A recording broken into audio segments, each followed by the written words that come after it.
High, আমি কোয়েল। রানা কোয়েল লাইফস্টাইলে তোমাদের সবাইকে স্বাগত। তো দাঁড়াও, ওদিকে না ডাস্টবিনের গাড়িটা এসছে। তো আমি এখানে ডাস্টবিনটা ফেলে চলে এসেছি।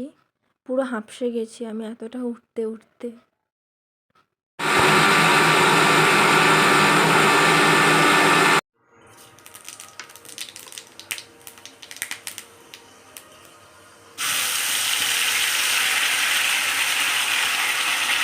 রান্নাটা বসাতে না লেট হয়ে গেছিলো, তাই আমি ভাবলাম রান্নাটাকে বসাই, তারপরে তোমাদের সাথে গল্প করব।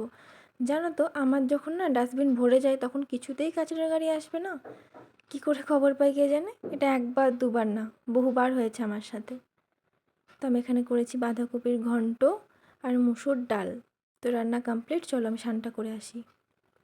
তো স্নান টান করে আসে আমার এখানে পুজো দেওয়া হয়ে গেছে। গোপু সোনাকে দেখো কত ঠান্ডা লেগেছে। আমার হাজব্যান্ড আসার পর বললো চলো ছাদে যাই, দেখি চারদিকটা কীরকম সাজিয়েছে। তো দেখছি একটা ব্রিজ আছে, ব্রিজটার নাম মনে ছিল কিন্তু এই মুহূর্তে মনে নেই। খুব সুন্দর করে সাজিয়েছে অত বড় ব্রিজটা। তারপরে ভাবলাম যে না, ছাদ থেকে দেখলে হবে না, চলো বাইরে থেকে একটু ঘুরে আসি। তো আমরা দুজনে বেরিয়েছি এখানে বাইরে।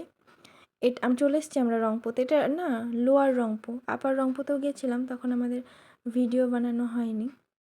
হ্যাঁ হ্যাঁ হ্যাঁ জানি, ব্লগটা দিতে আমি অনেক লেট করে ফেলেছি। তো দেখো রাস্তাটা জুড়ে কত সুন্দর সাজিয়েছে।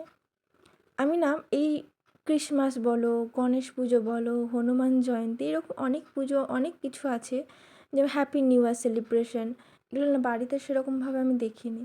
আর এখানে না প্রত্যেকটা জিনিস এরা এনজয় করে, প্রত্যেকটা জিনিস এরা পালন করে। তো আমরা এখানে ঘুরছিলাম। অন্য দিন না এত আমরা গেছিলাম 8টার দিকে, কিন্তু এত লোক থাকে না আজকে যতটা লোক আছে।